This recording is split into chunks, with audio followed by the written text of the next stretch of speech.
bien-aimé. Maintenant que préparer mon thème en ailleurs, dispose-toi. On va que l'homme de Dieu se prépare avec le Seigneur.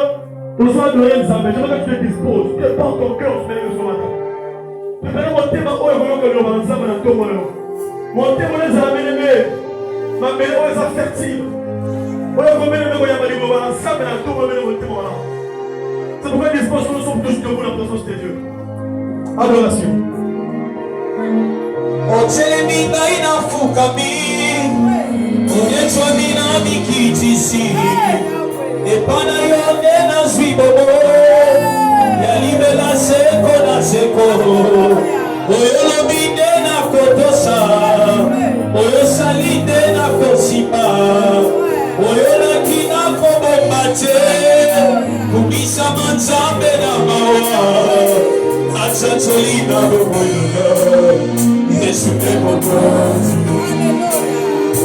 Natatolina boboyoga Yesu emo kozi Ofamina mote manga Na esika ebulisami Epayo zakape na zali Yagana yo ekosilate Monika oya tambo nyonso Oluna swide kwega yo None osengeli polanga Yesu yaya yo sabalamuwe Natatolina bokoyuka Yesu debo Natatolina bokoyuka Yesu debo Izima ya maina bobo Efandelo ya mabulami Ekuke ya nzela na lola Olingo ya mwelenge mwanga Natonga che kongo mosusu Bene ya kogola yo Lokola yo ango mutawabi Epana yo nyoso ekoki Natatolina bokoyuka Yesu debo Natatolina bokoyuka Yesu debo Natatolina Yesu debo Ngana lingie Alikina kama siya Napolina baseyo Oya kutana motema Nakayo mabae Osilisa maposa ya moki Ikolo boingo na yo Nakayo papaye Nalimina kama siya Nalimina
Alléluia. Nous allons prendre nos Bibles, nous sommes dans Ephésiens 2, à partir du verset 19. Amen. Hein? Levez-vous s'il vous plaît, nous allons honorer la parole de l'Éternel. à partir du verset 19. Éphésiens 2, à partir du verset 19. J'ai lu la parole de Dieu. La Bible dit dans Éphésiens 19, dans Éphésiens 2 plutôt, à partir du verset 19. Ainsi donc, vous n'êtes plus des étrangers, ni des gens du dehors, mais vous êtes concitoyens des saints, gens de la maison de Dieu. Vous avez été édifiés sur le fondement des apôtres et des prophètes. Jésus-Christ lui-même étant la pierre angulaire. En lui, tout l'édifice, bien coordonné, s'élève pour être un temple saint dans le Seigneur. En lui, vous êtes aussi édifiés pour être une habitation de Dieu en esprit. Parole du Seigneur. Père, c'est toi notre espoir. Accorde-nous de comprendre cette chanson afin que ta maison soit notre demeure où nous serons logés nuit comme le jour, pour que nos cœurs également soient ta demeure. Si tu nous as rassemblés ce matin en ce lieu, parce que tu nous as aimés, Père, et tu as quelque chose à nous partager ce matin. De ce pas, ne m'abandonne pas de m'exprimer devant ce peuple selon ma chair, car ma chair est tellement faible. Et j'ai besoin que mon côté esprit soit connecté à ta sainteté pour que ce peuple puisse avoir quelque chose ce matin. Je me réjouis de leur existence, de leur survivre, et tout ce que tu es en train de réaliser comme signe, prodige et miracle. Voilà pourquoi je te bénis ce matin. Dans le nom de Jésus-Christ, nous avons fait cette prière. Amen. Amen. Nous avons 2 minutes pour l'écoute de cette chanson. Après, on va prendre place.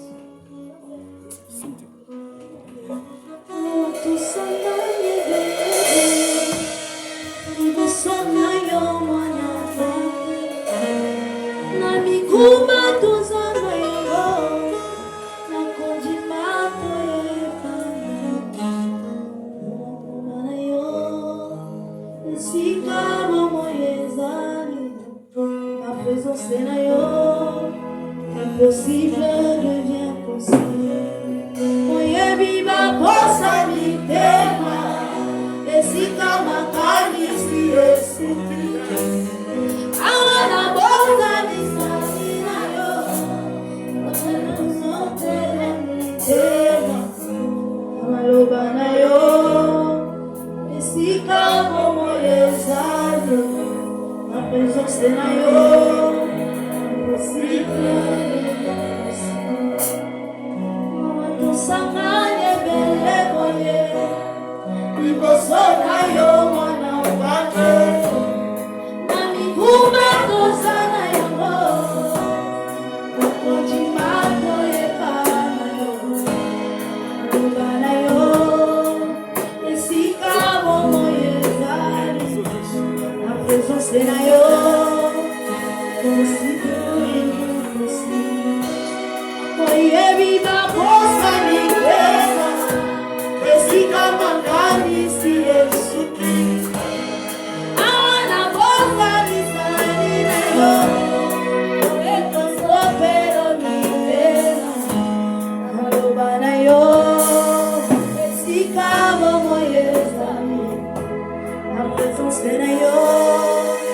Impossible devient possible.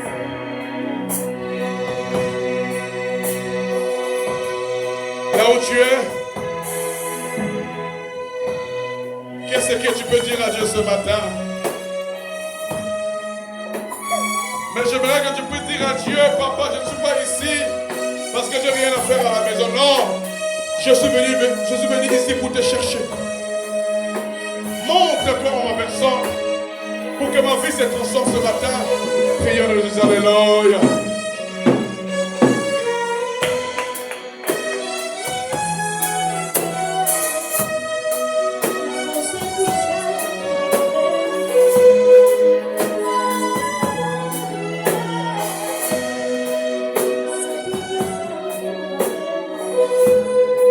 Jésus, est-ce qu'on peut acclamer le roi de gloire? Quand tu t'assois, tu peux saluer ton frère qui est à tes côtés.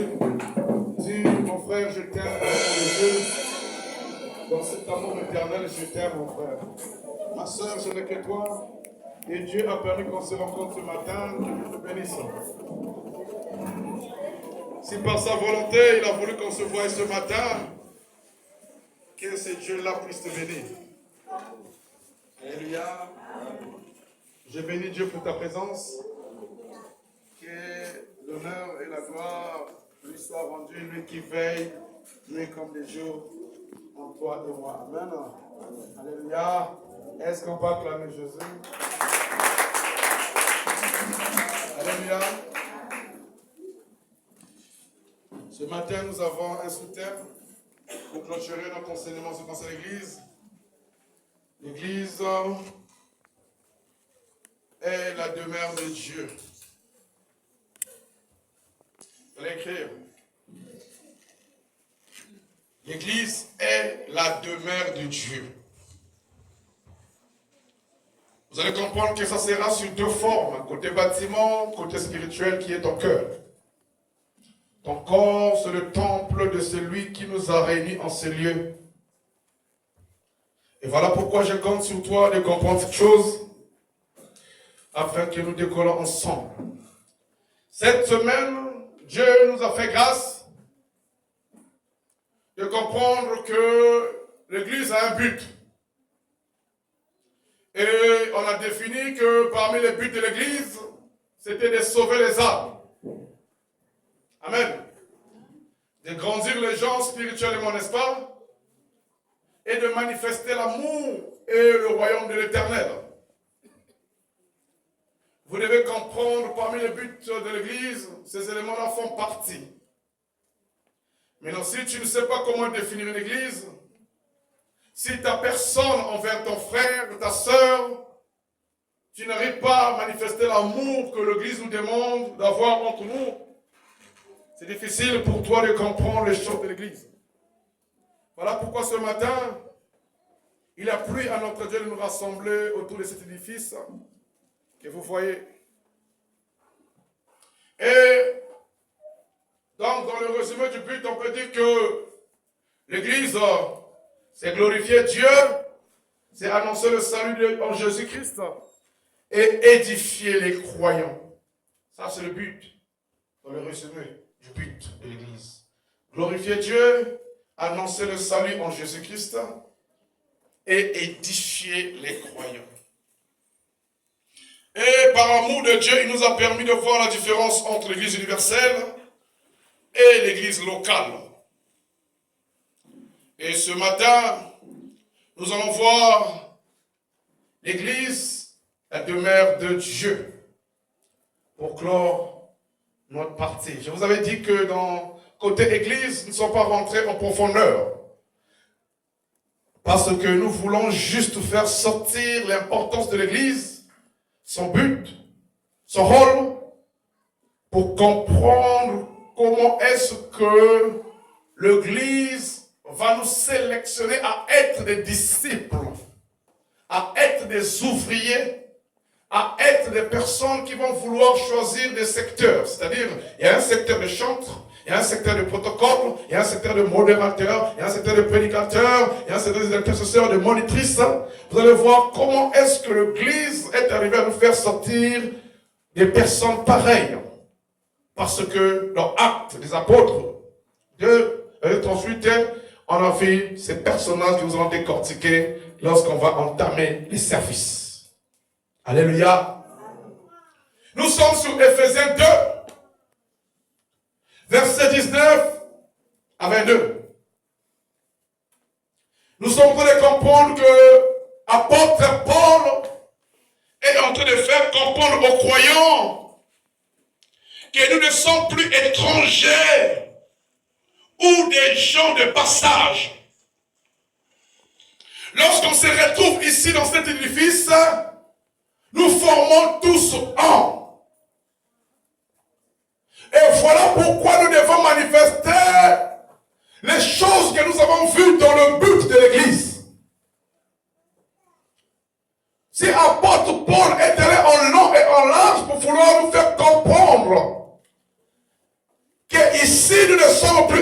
étrangers. Dans la maison de Dieu, nous sommes tous frères et sœurs. Il n'y a aucune distinction ou à dire que celui-ci, je ne le salue pas, ou celui-là, je ne le connais pas. Non, c'est pas ça l'église. Donc, en ce lieu, on peut définir qu'on se connaît tous, n'est-ce pas? N'est-ce pas? Amen. Alléluia. Et nous faisons partie de la famille de Dieu. Nous sommes une famille de Dieu. Alléluia. Et ce bâtiment, cet édifice est en train de rassembler des gens qui ne sont plus étrangers, qui sont des concitoyens des saints. Et celui qui a mis pied en ce lieu, il doit définir en lui que je suis venu me retrouver avec mes frères et mes sœurs. Et ici, je me retrouve dans la maison de mon Père. Et ici, c'est ma famille. Le bâtiment aussi doit aller à une hauteur de compréhension. C'est-à-dire, tu ne seras point limité de définir ces choses, mais tu seras celui-là qui va aller au-delà. Amen. Maintenant, ensemble, on va encore répéter ce verset pour que Dieu nous aide à faire sortir des éléments dans ce verset. Pour que tu puisses comprendre que tu n'es plus étranger. Pour que tu puisses comprendre que ces lieux nous réunissent pour nous édifier, de nous enseigner, de nous parler, de nous transformer. Et c'est un lieu que je dois toujours demeurer tous les jours. Je ne dois pas être capricieux en ce lieu. Je dois être disponible à mes réunions avec mes frères en ce lieu. Car c'est ce lieu-là où se trouve la réponse où Dieu a besoin de me tendre sa main. C'est ce lieu. Et donc, comme bâtiment, c'est ce lieu. Et donc, côté spirituel, c'est ton corps. Alors, qu'est-ce que nous sommes censés faire de ce lieu ou de ce corps que tu transportes? Alléluia. Papa Willy, s'il te plaît. Éphésiens 2 là, à partir de verset 19. Nous allons faire sortir au moins 5 éléments pour que nous puissions décortiquer ces éléments ensemble. Disons dans Éphésiens chapitre 2, verset 19 à 22. Ainsi donc, vous n'êtes plus des étrangers. Alléluia. Donc, le premier point qu'on peut tirer ici, on peut dire que nous ne sommes plus étrangers, n'est-ce pas? Amen. Premier point. Ni des gens du dehors. Alléluia. Donc, si nous ne sommes ni des étrangers, ni des gens du dehors, c'est pour dire que nous sommes les gens de là. Amen. Le premier tiré, vous n'êtes plus étrangers. Amen. Amen. On va prendre deuxième, vas-y. Mais vous êtes concitoyens des saints. C'est ça. Gens de la maison de Dieu. Gens de la maison de Dieu. Vous avez été édifiés sur le fondement des apôtres et des prophètes. Point 2. Pour ceux qui écrivent, le point 1, nous avons compris que nous ne sommes plus étrangers dans la maison de Dieu. Nous sommes tous concitoyens des saints. Point 2. Nous sommes édifiés sur les fondements des apôtres. Écrivez. Et des prophètes. Fondements des apôtres et des Prophètes. prophètes. Alléluia.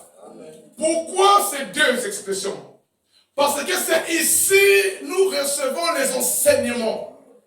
C'est ici nous comprenons les choses qu'on ne comprenait pas avant. C'est ici nous sommes en train de comprendre les choses lorsqu'on était dans le monde, on n'arrivait pas à comprendre. Donc nous situerons notre source, notre fondation dans les enseignements que nous donnent les apôtres et les prophètes. Et le bâtiment où nous sommes édifiés à comprendre ces choses, c'est l'Église. Amen. Oui, papa, vas-y. Jésus-Christ lui-même étant la pierre angulaire. Comme étant un bâtiment construit de mains d'hommes, nous pouvons dire que dans cette église, c'est lui qui est à la source, à la base des enseignements que vous recevez des apôtres, vient de qui? De Jésus-Christ. Donc, pour toi, Jésus-Christ est la pierre angulaire. Pour ceux qui écrivent. Jésus-Christ est la pierre angulaire. C'est pour dire que le fondement concernant les enseignements des apôtres est basé sur Jésus-Christ. Donc, point 3, Jésus-Christ est la pierre angulaire. Amen.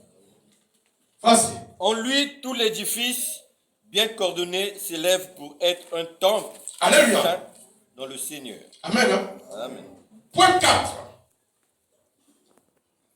Pour lui, vous allez écouter le point 4. Pour lui, tout l'édifice s'élève pour être un temple saint.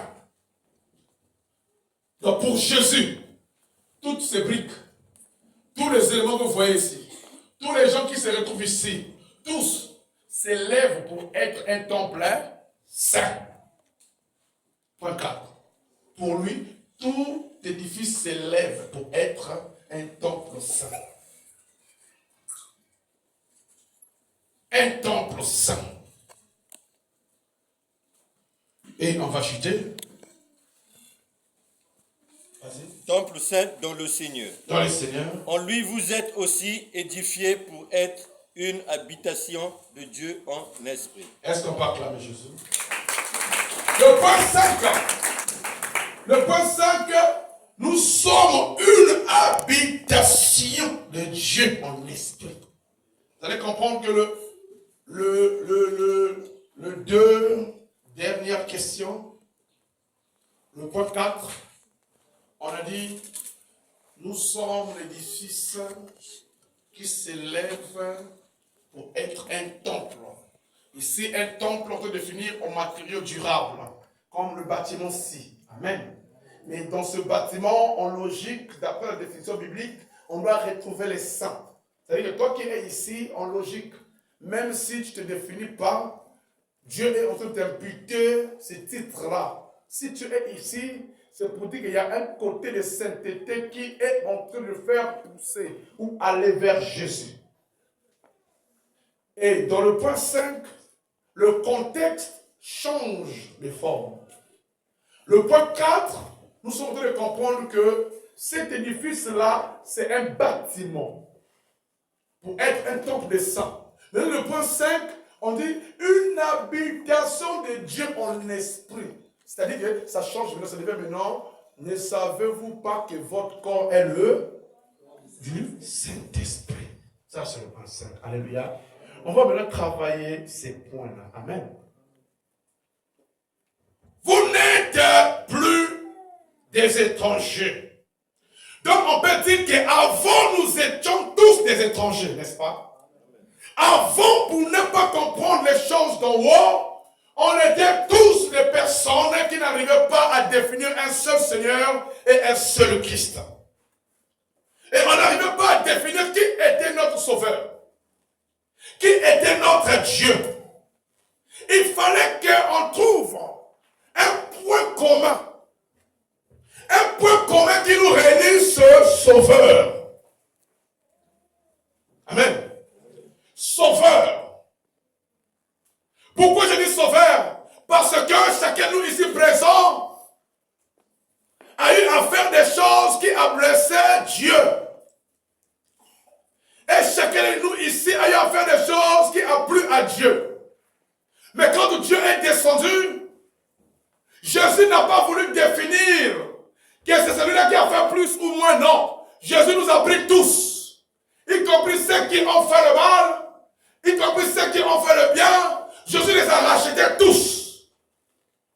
Et il a accepté de prendre leur place sur la croix. C'est pour dire ceci. Si hier tu me connaissais impudique, mais ce matin, laisse-moi te dire Jésus est venu prendre ma place de ce côté impuni car il m'a racheté. Donc ne continue plus à me voir l'homme d'hier, mais regarde-moi l'homme d'aujourd'hui. Parce que Christ est venu me libérer. Et toi et moi, si toi, tu étais saint autrefois, sache-le bien aussi, Christ est venu me racheter pour me faire rentrer là où tu es saint. Et toi et moi, nous sommes maintenant, on fait partie plutôt de la même maison de la sainteté. Et c'est à moi et à toi de s'unir nos forces pour remporter les défis qui vont continuer sur la terre. Parce que Christ, il a tout payé. Il a laissé une église. Et le personnage qu'il a laissé, on a défini, il s'appelle Pierre. C'est pour dire que dans Pierre, il a eu deux édifices. On peut dire un physique, un spirituel. Le physique, c'est le bâtiment qui va nous rassembler tous. Mais quand il va nous rassembler tous, nous croyons en un seul, hein? N'est-ce pas? Est-ce qu'il y a des gens ici qui sont des musulmans? Est-ce qu'il y a des gens ici qui ne croient pas en Jésus? Alléluia. C'est pour dire qu'en se retrouvant ici, nous croyons tous en un seul Dieu. N'est-ce pas? Amen. Donc, si nous ne sommes plus étrangers, si nous sommes de la même famille, c'est pour dire qu'il y a un homme qui a accepté de payer ton prix et mon prix. Est-ce que vous comprenez? Amen. Il y a quelqu'un qui a accepté de payer ton prix et mon prix. Et il nous a rachetés, il nous a emmenés quelque part. C'est pour dire que Dieu a fait ici sa demeure pour aller prendre celui qui était perdu, de le ramener en ce lieu pour le nourrir pour l'éternité. Si à l'extérieur tu n'avais plus de vie, le fait que tu rentres ici, tu demeures dans sa présence, tu as une vie. Amen. Donc ici en ce lieu, si je ne suis pas étranger, donc dans ce lieu je peux dire, si ce lieu c'est un lieu où on peut trouver la guérison, si je suis malade, si je mets mon pied en ce lieu, je trouverai la guérison. Amen. Parce que quand j'arrive en ce lieu, je ne suis plus étranger, n'est-ce pas? Quand je viens en ce lieu, je viens dans la maison de mon Père. Donc ne me chasse pas, moi je viens chercher mon Dieu. Si toi tu cherches ton Dieu, moi je cherche mon Dieu. Tous. La même course. Donc désormais, toi étant chrétien, tu dois comprendre que tu n'es plus étranger ou un homme de passage. Mais tu dois définir, je crois en Jésus. Quand on avait pris notre exemple parlait de Noé. Qu'est-ce qui s'est passé à Noé? Dieu décide d'exterminer la terre, mais il sélectionne une famille. Cette famille-là est redevable à quelqu'un. Amen. Le fait qu'ils s'est retrouvés tous dans cette arche, ils formaient un seul homme. Et ils considéraient un seul maître, qui est leur seul sauveur. Et l'endroit là, ils se sont retrouvés tous, il y a la vie éternelle. Amen. Donc, nous sommes en train de définir que maintenant, nous sommes acceptés devant Dieu parce que nous venons dans sa demeure. Alléluia. Ici est la demeure de Dieu. Le point 2, on nous dit, édifié sur les fondements des apôtres et des prophètes. C'est pour dire ceci, la foi chrétienne se repose sur les enseignements des apôtres et des prophètes, c'est-à-dire sur la révélation de Dieu transmise à ces derniers. Alléluia. Amen. J'ai besoin que tu puisses comprendre pour que nous puissions trouver une idée principale. Une idée principale qui va nous amener à définir cet endroit. Qu'est-ce qu'on peut retrouver ici?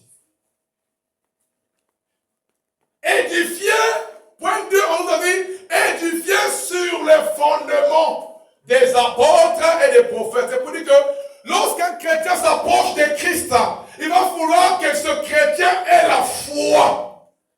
Or que la foi chrétienne est basée sur les enseignements que leur donnent les apôtres et les prophètes qu'ils retrouvent dans le temple. On peut que suivre Christ si vous avez compris les enseignements de Christ. Mais Christ a mis en votre disposition les gens qui sont censés vous transmettre ces révélations. Et quand vous venez à l'église, ne soyez pas étonné, celui que tu t'attendais pas qu'il devait être chantre, commence à être chantre. Ne sois pas étonné de constater celui que tu avais dit il ne peut pas servir Dieu, il commence à prêcher même la parole de Dieu. Parce qu'en venant en ce lieu, il a compris une chose que toi tu n'as pas encore compris. Et si tu n'arrives pas à servir Christ, c'est toi qui n'as pas encore compris Christ, mais les autres ont compris Christ. Et le fait de les comprendre, ils continuent à leur manifester leur gloire auprès de leur maître. Tout ce qu'ils savent faire, c'est glorifier Jésus, honorer Jésus, élever Jésus, bénir Jésus. Et c'est là où j'aime souvent la chanson de Sœur Marie Missam. Bon, c'est canté pour les Bible. Alléluia.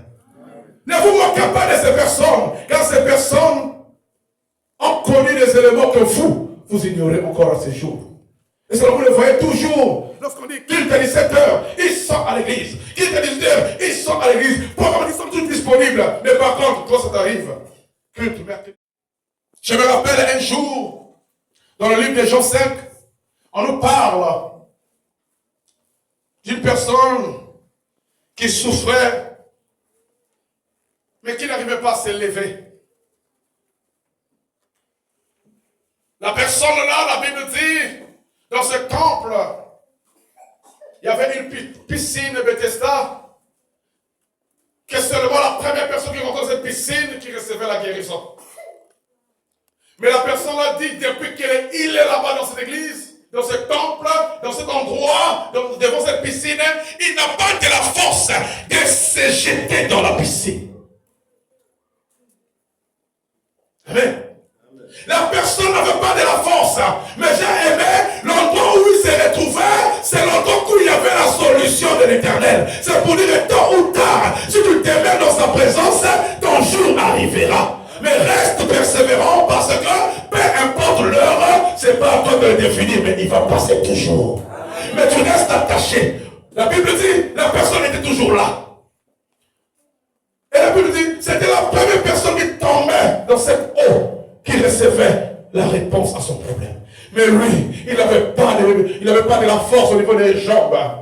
Il était paralytique, il n'arrivait pas à s'élever comme toi et moi. Tu n'arrivais pas à t'en sortir.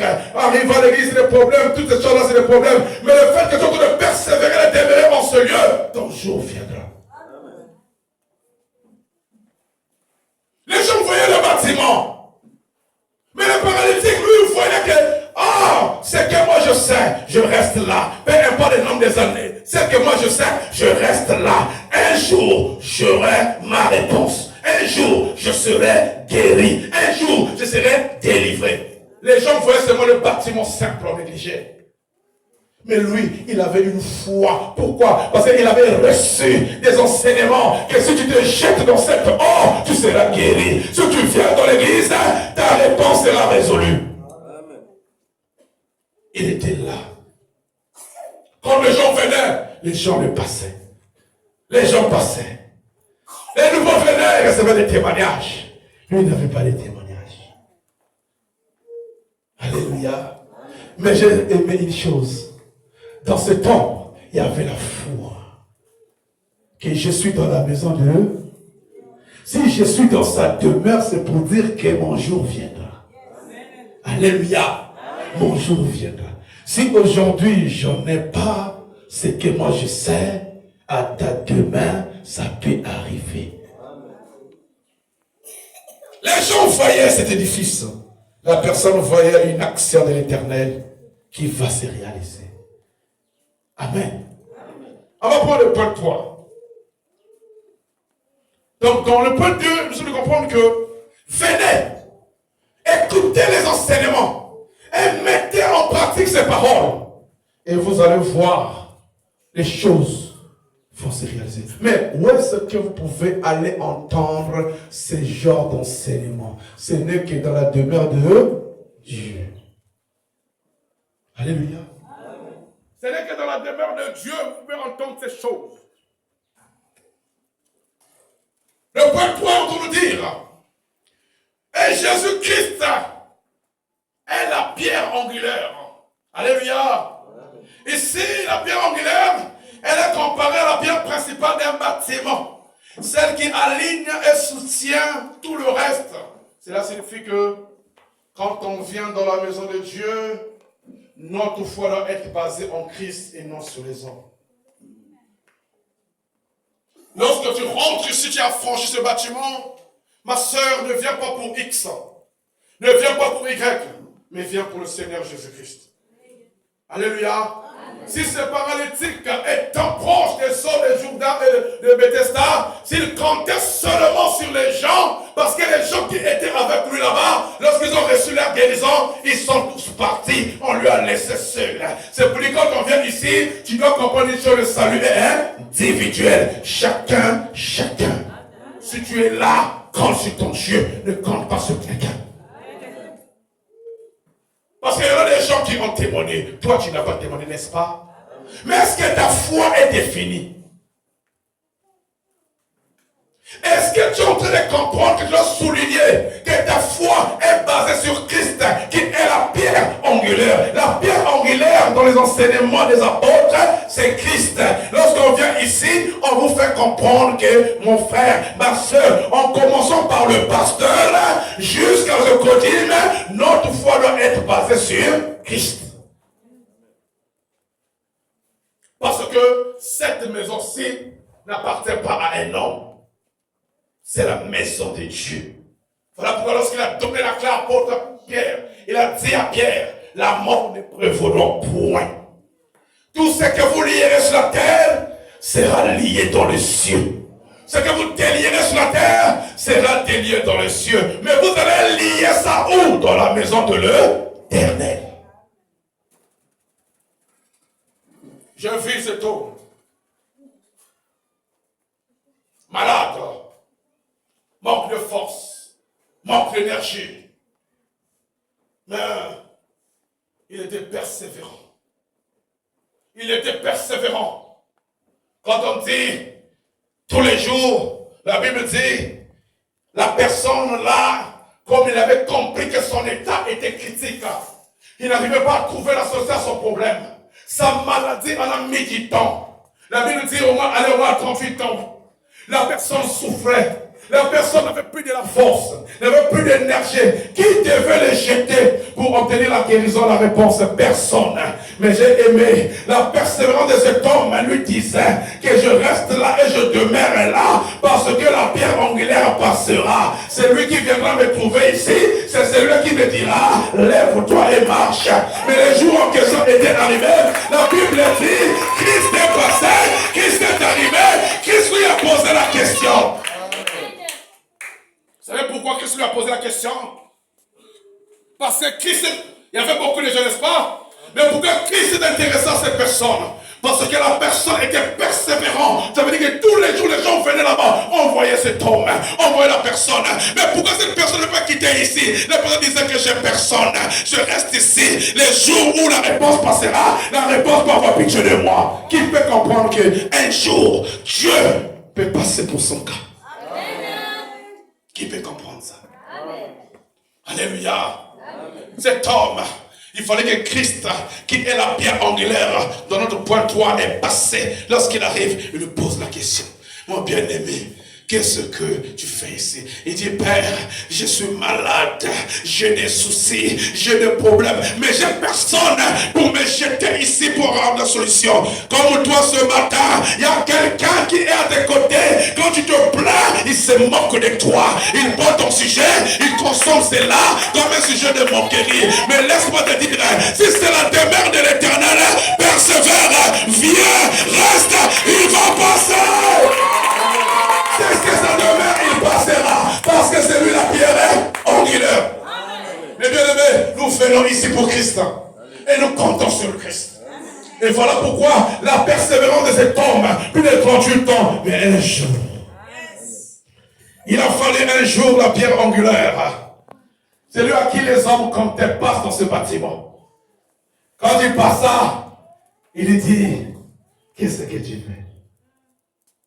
Je n'arrive pas à marcher, il m'élever. Oh, l'Éternel lui dit, ça ne sert à rien encore de te jeter dans l'eau. Mais moi, comme tu crois, lève-toi et marche. Oh, ce matin, je veux dire à quelqu'un, sur ta situation de tous les temps, ce matin, que je veux te dire, ne va plus quelque part, lève-toi et marche. Les choses se réaliseront. Christ, c'est lui ton espoir. Ce matin est pour toi. Dieu est venu pour toi. Ils se sont moqués de toi. Ils ont mal parlé. Mais attends chez toi la réponse de Jésus. Attends, il ne va pas passer aujourd'hui, ni demain, ni après-demain. Mais ce que moi je sais, mon Rédempteur est vivant. Il s'élèvera toujours. Il s'élèvera toujours. Tu comptes sur ton Dieu, mon bien-aimé. Reste dans sa demeure. C'est sa demeure ici. C'est là où il passe de temps en temps. C'est là où il passe de temps en temps. Ne sois pas celui-là qui va définir à chaque fois. Est-ce qu'il va passer aujourd'hui ou pas? Non, ce n'est pas ta question. Ce n'est pas ton problème. Toi, reste confiant. Toi, reste attaché. Toi, reste fidèle. Toi, reste disponible. Toi, reste persévérant en sa présence. Parce que quand tu passeras, tu peux ou ne pas le reconnaître. Mais il va laisser un signe. Et bien aimé,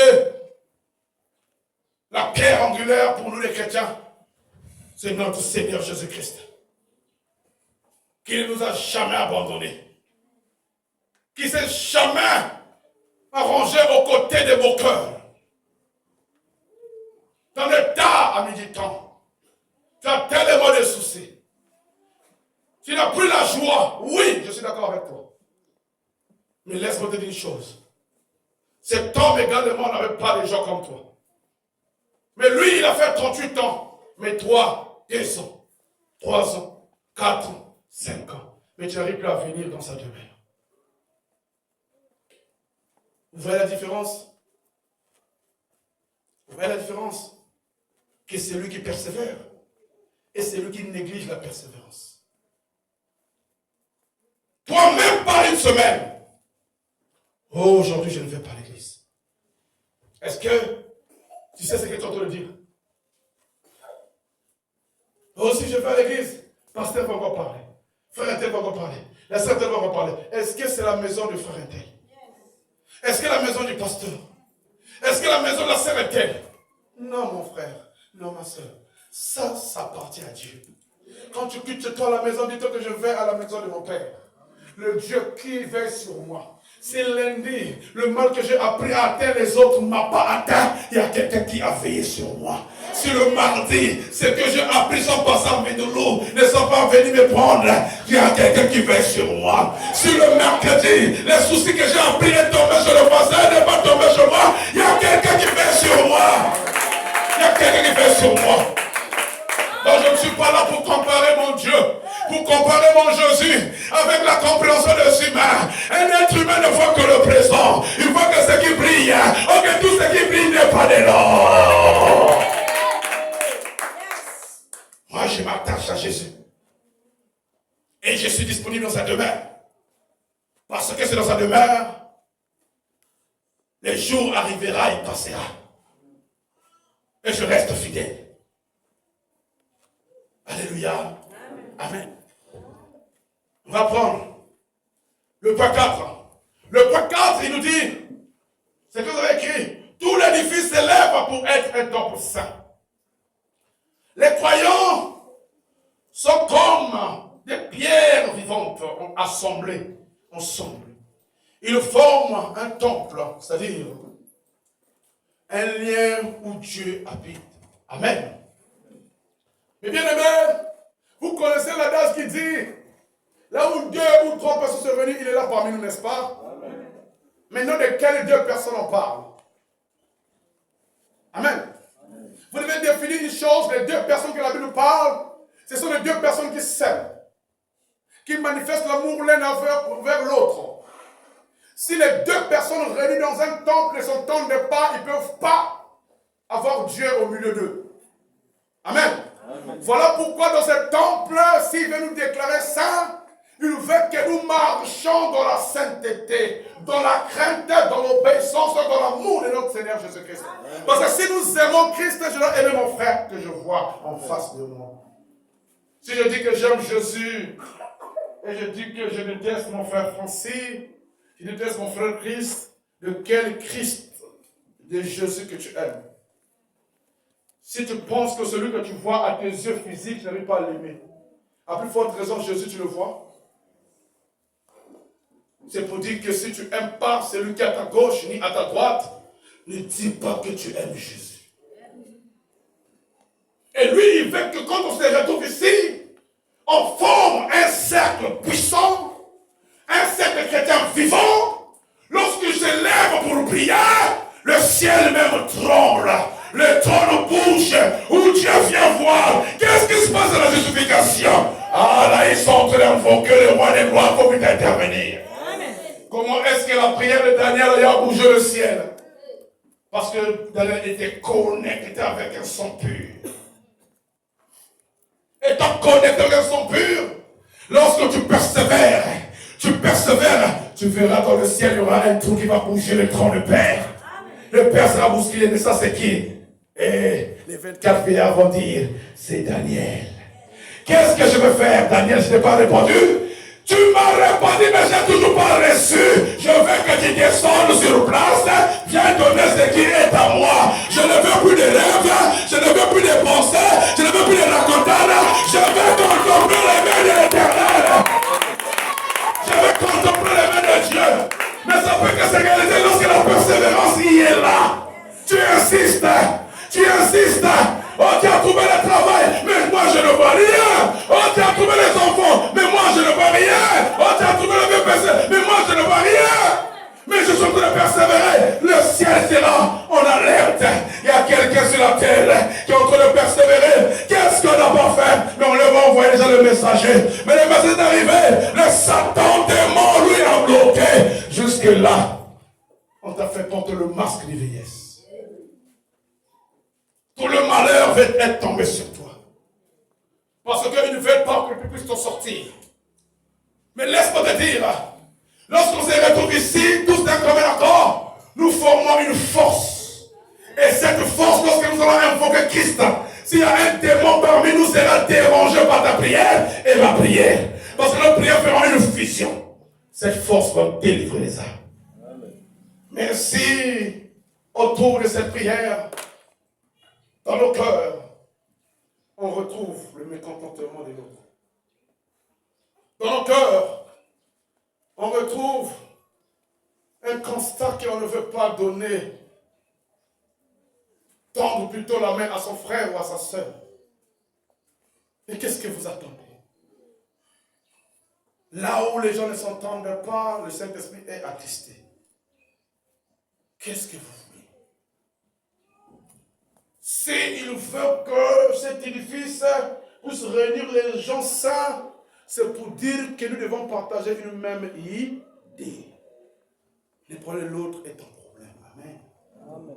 Alléluia. Amen. Parce que si nous sommes unis, le premier ministre Naaman, là où il a décidé que toi et moi on devait être crucifiés, c'est lui qui sera crucifié. Ça, vous avez compris. On annonce à Esther que ton peuple va mourir. Esther fixe son regard vers l'Éternel. Et il dit à son oncle, va dire aux autres de jeûner pendant 3 jours. Moi, je vais rentrer dans la maison du roi. Là où c'était interdit. Mais l'autre est en train de décider de dire, moi, je vais rentrer dans cette maison. Comment? Je vais commencer à consulter celui qui est plus que le roi.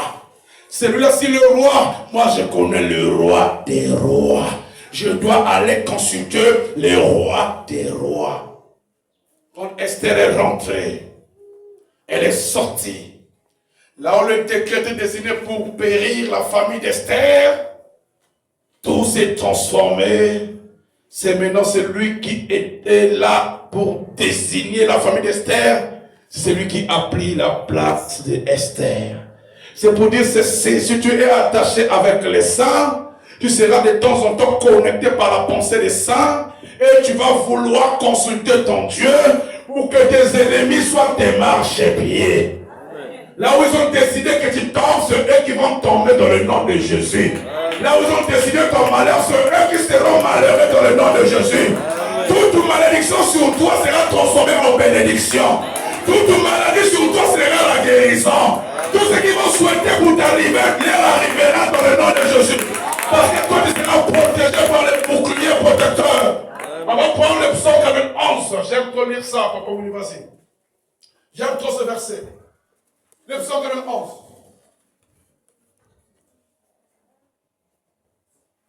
Nous sommes sur tout l'édifice s'élève pour être un temple saint. Le point 4.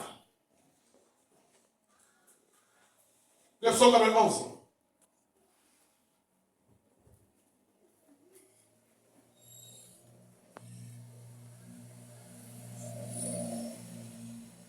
Lisons la parole du Seigneur dans le psaume 91. Celui qui demeure sous l'abri du Très-Haut repose à l'ombre du Tout-Puissant. Je dis à l'Éternel. Celui-là dira à l'Éternel. Mon refuge et ma forteresse. Mon refuge et ma forteresse. Mon Dieu en qui je me confie. Mon Dieu en qui je me confie. Car c'est lui qui te délivre du filet de l'oiseleur. Alléluia. Qui te délivre du filet de l'oiseleur? De la peste et de ses ravages. Il te couvrira de ses plumes et tu trouveras un refuge sous ses ailes. Alléluia. Sa fidélité est un bouclier à une cuirasse. Tu ne craindras ni les terreurs de nuit, ni la flèche qui vole de jour, ni la peste qui marche dans les ténèbres, ni la contagion qui frappe en plein midi. Que mille tombent à ton côté, et 10 000 à ta droite, tu ne seras pas atteint. De tes yeux seulement tu regarderas et tu verras la rétribution des méchants. Merci papa. Alléluia. Amen. Vous devez comprendre que si notre sœur Esther n'a pas eu peur du général Naman et du ministre plutôt Naman, il n'a pas eu peur de ce ministre plutôt parce que Esther était attachée à notre Seigneur Jésus-Christ. Parce qu'elle avait misé toute sa foi en Dieu. Lorsque le malheur est arrivé, il sait qu'il est sous l'abri du Très-Haut. Et il dira à son Créateur, tu es mon refuge. Si tu es ton refuge, tes ennemis peuvent te chercher la nuit. Les jours, ils ne te verront jamais. Tu veux te faire du mal, ce mal retournera contre eux. Parce que toi qui es sous l'abri du Très-Haut, si même on t'envoie les épidémies, les mbassous, toutes ces maladies-là, lorsque tu es sous l'abri du Très-Haut, sache-le bien, tu vas pourtant ronfler la nuit. Tu vas te réveiller. L'Éternel est ton berger. Il n'acceptera pas. Alléluia. Et tout ce qu'il peut faire, voilà pourquoi, et quand ils ont décidé que Naman va décider que toute la famille de quelqu'un va périr. Oh, mais Dieu n'a pas dit son dernier mot. Qui t'a dit que mon Dieu a dit son dernier mot?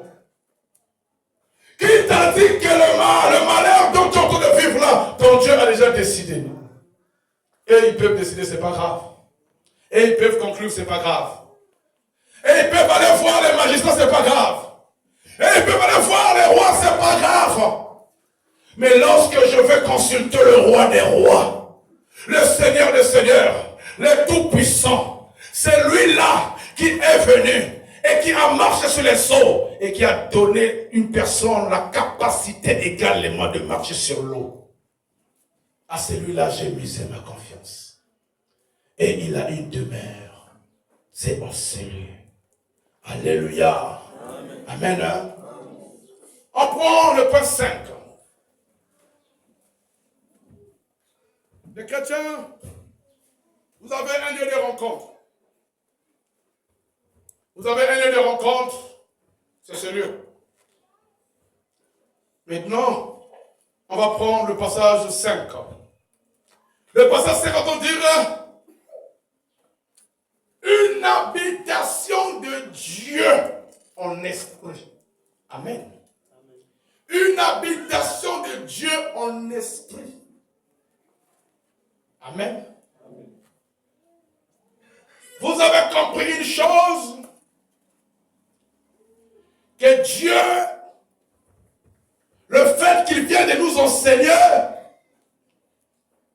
il nous a réunis dans un endroit.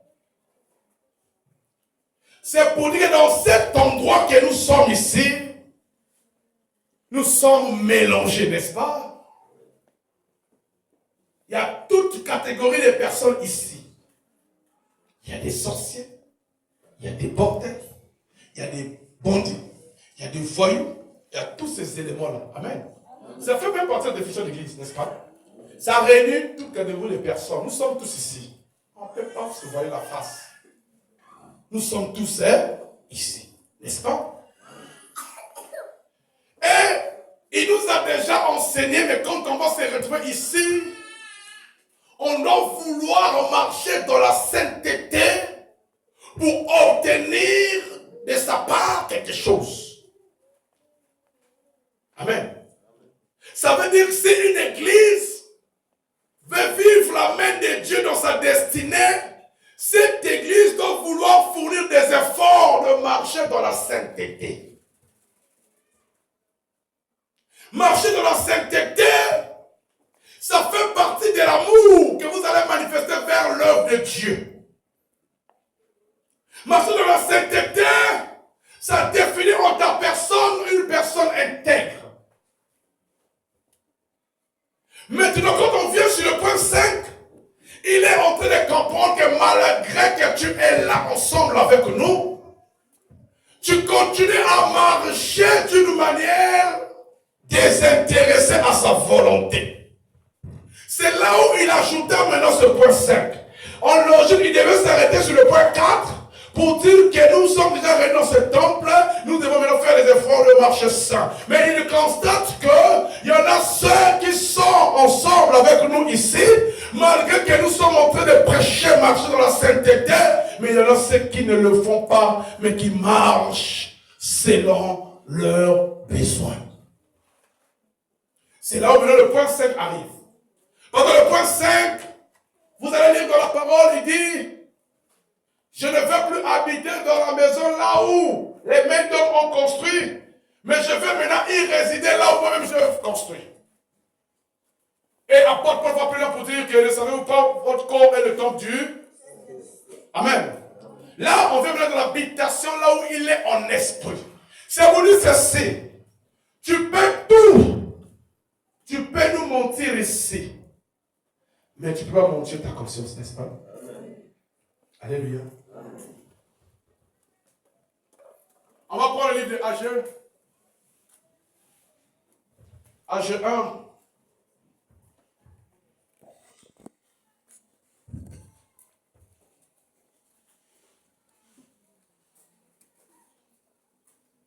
Ageu 1, verset 2.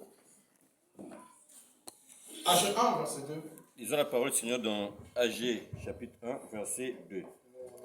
Ainsi parle l'Éternel des armées. Ainsi parle l'Éternel des armées. Ce peuple dit, le temps n'est pas venu, le temps de rebâtir la maison de l'Éternel. C'est pourquoi la parole de l'Éternel leur fut adressée par Agé, le prophète, en ces mots. Est-ce le temps pour vous d'habiter vos demeures? L'embrasie, quand cette maison est détruite. Ainsi parle maintenant l'Éternel des armées. Considérez attentivement vos voies. Vous semez beaucoup et vous recueillez peu. Vous mangez et vous n'êtes pas rassasiés. Vous buvez et vous n'êtes pas désaltérés. Vous êtes vêtus et vous n'avez pas chaud. Le salaire de celui qui est à gage tombe dans un sac percé. Amen. Merci, papa. Vous voyez, on me demande de sac. Alléluia. Ici, dans ce livre de Ageu, on va nous dire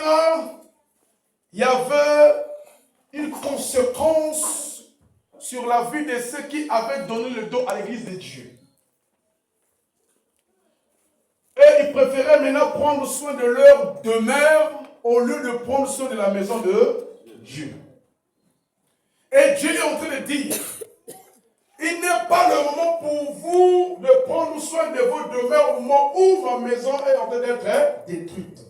Maintenant, regardez maintenant la spiritualité de ça. Parce que beaucoup de chrétiens ne connaissent pas la spiritualité de ça.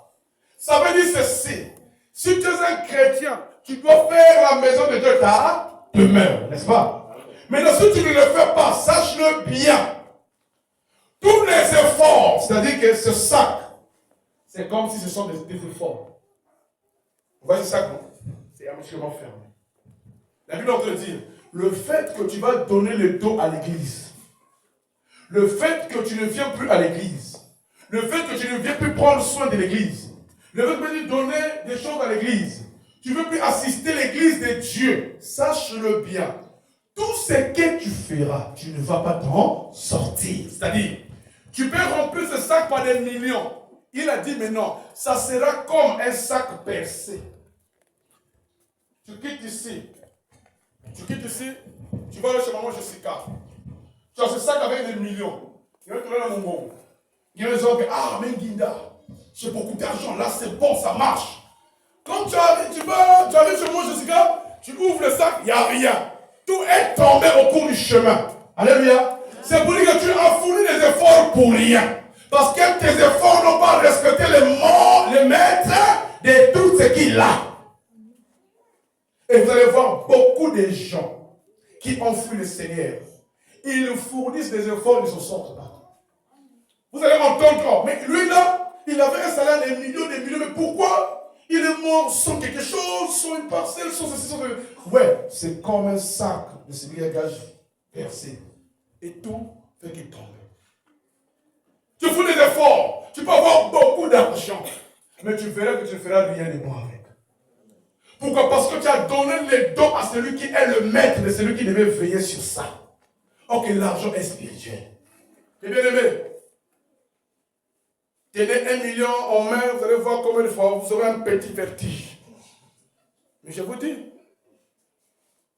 l'argent, il faut avoir la maîtrise de l'argent. Quand on compare même Dieu avec ces démons-là. Et on ne peut pas servir les 2 maîtres à la fois. Il y a des gens qui ne sont pas parfois venus ici, qui ne sont pas ici, ils sont allés glorifier l'argent. Quand vous allez le voir, pourquoi tu ne vas pas venir à l'église?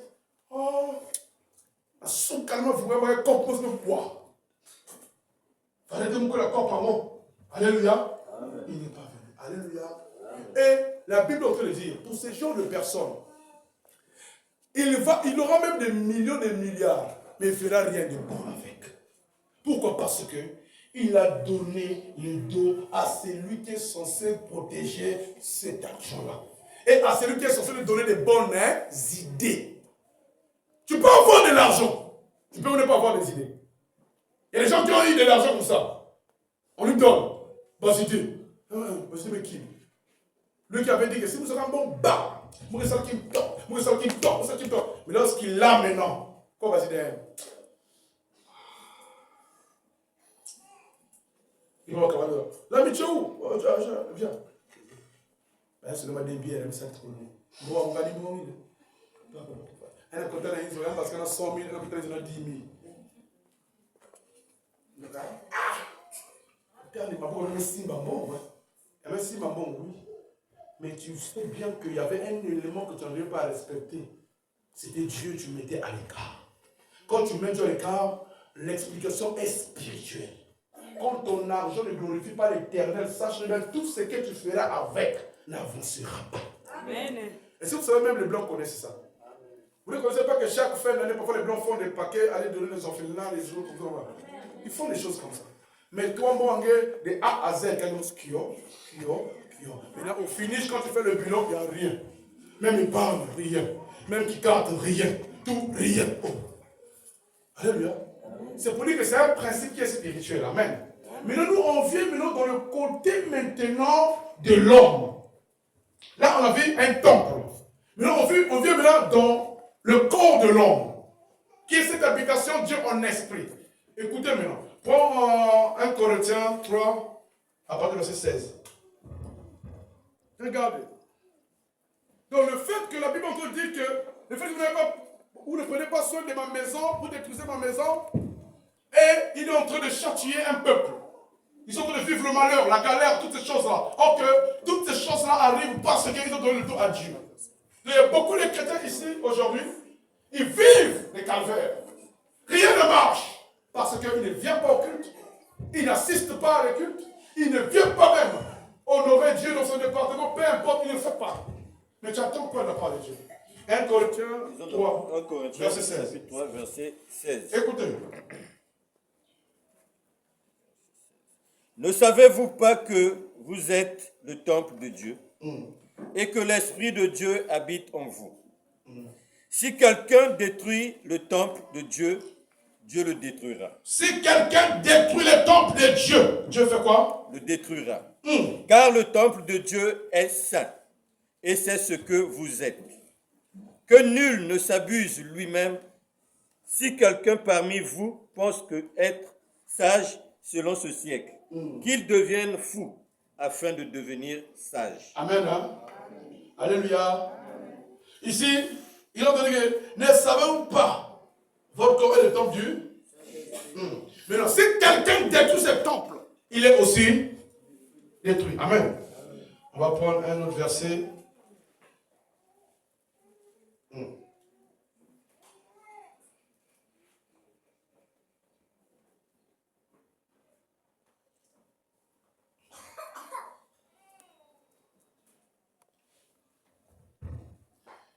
Prends 6 maintenant, verset 18. 1 Corinthiens 6, à partir du verset 18. 1 Corinthiens 6. Ayant été affranchis du péché, vous êtes devenus esclaves de la justice. Je parle à la manière des hommes. Non, 1 Corinthiens 6, 1 Corinthiens verset 18. Bon, on commence par 16. Verset 16. Loin de là. On va jeter sur ces versets.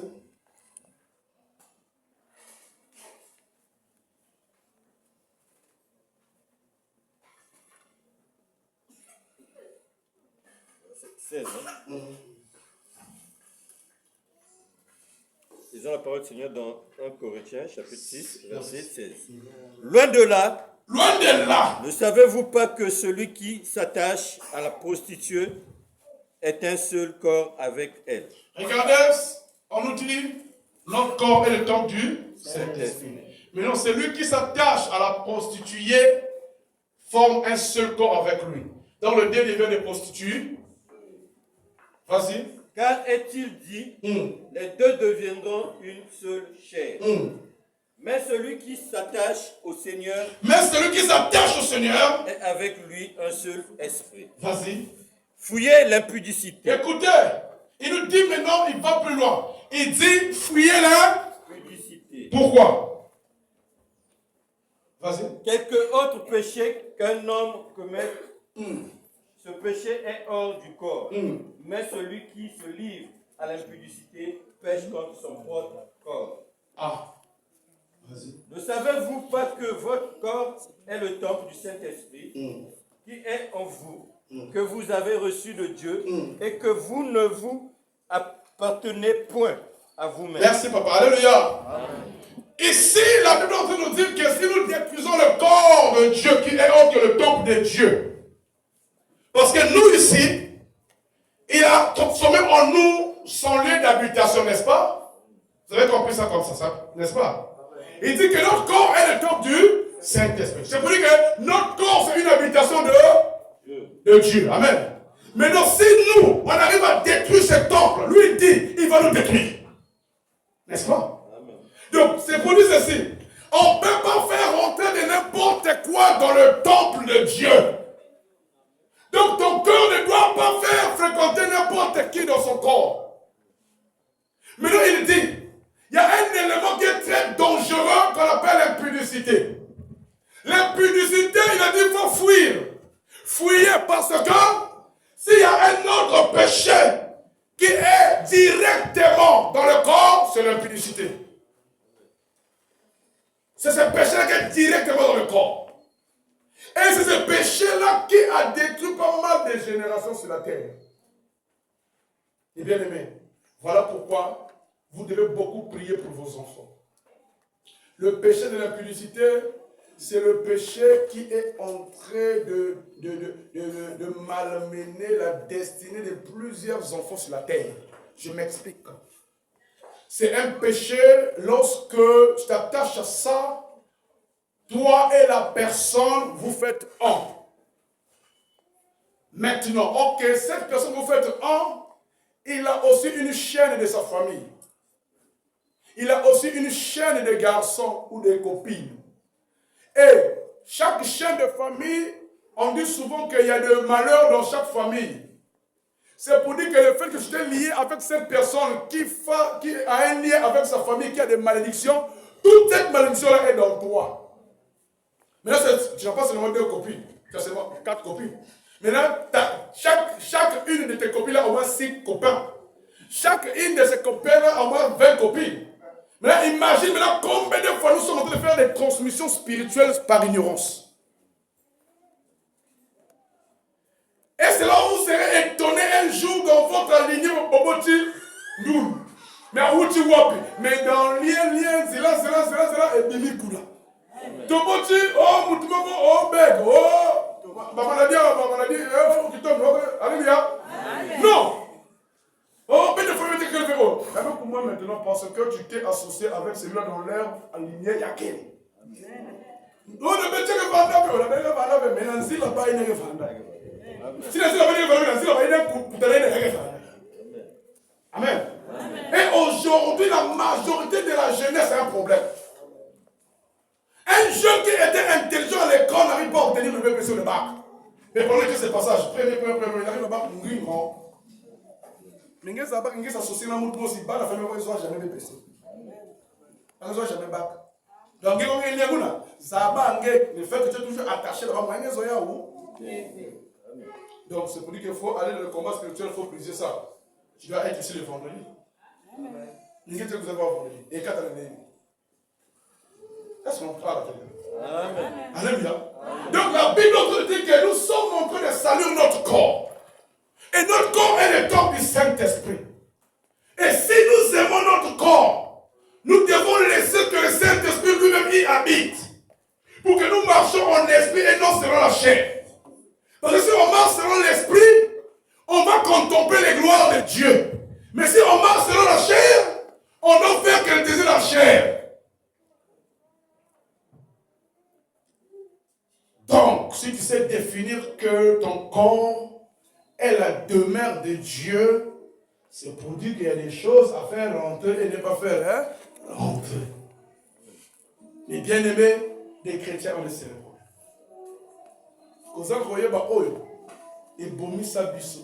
Le fait de vous chercher démon ailleurs, démon c'est lui-même.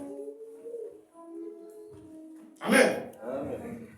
Oh, je l'aime de tout mon cœur. Mais de tout ton cœur, là, à plusieurs, tout son cœur. Et, maintenant, X solien, il y a le ciseau X. Maintenant, qui aime pas qui. Et chacun doit une chaîne. Et a des conséquences à transporter.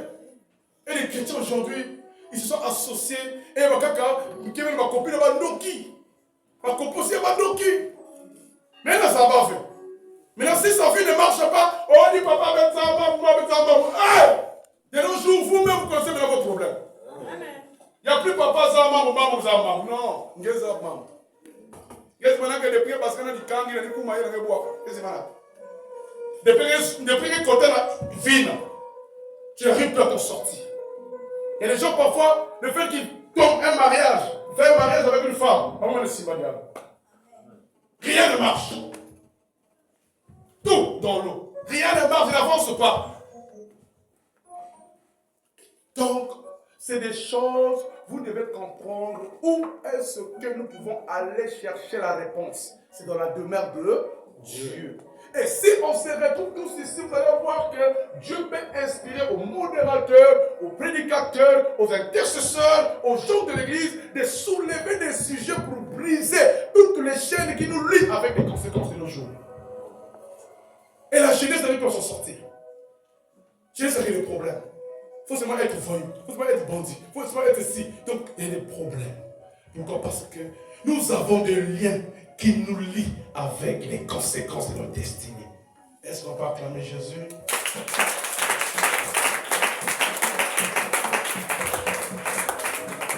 À partir de maintenant, nous savons maintenant, on ne peut pas mettre tout dans notre corps, n'est-ce pas? On doit filtrer les choses qui doivent rentrer dans notre corps. Tu fermes tes yeux.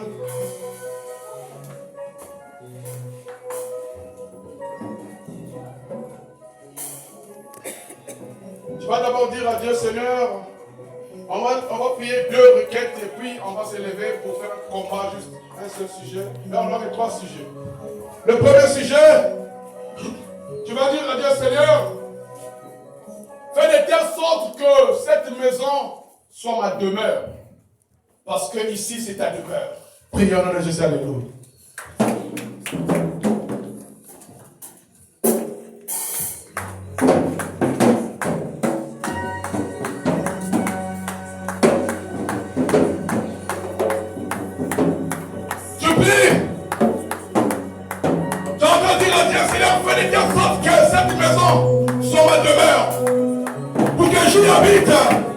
Parce que c'est ici ta demeure.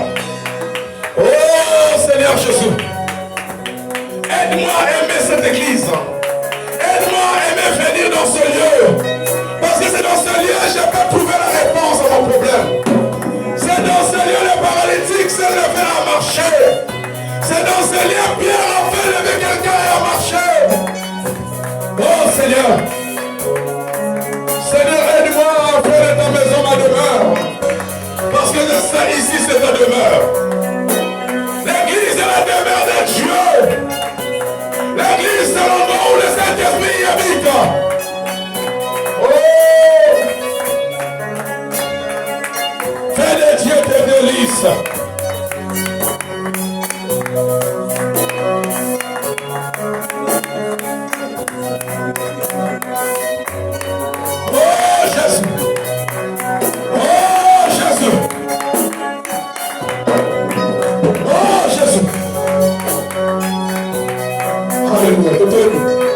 Vous dormez, vous dormez. On va répéter ça. Je veux que tu pries sincèrement, mon frère, ma soeur. Vous savez que dans cette maison où le paralytique était, où il a fait 38 ans dans cette maladie, parce qu'il connaissait qu'ici est la demeure de celui qui viendra m'apporter de l'aide. Et sa persévérance déterminait que c'est vrai aussi, il souhaitait y habiter. Un jour, Pierre est allé à l'église, il trouve quelqu'un en train de demander de l'argent. Pierre avait rien. Il dit, ce que j'ai, je te le donne. Lève-toi et marche. La personne s'est levée à marcher. Est-ce que quelqu'un peut encore prier pour dire à Dieu, Seigneur, aide-moi à comprendre que c'est comment être à demeure pour que j'y habite à chaque fois. Prions au nom de Jésus. Alléluia.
t'aide à comprendre que dans cet endroit, tu dois transformer ta demeure parce que c'est la demeure de Dieu.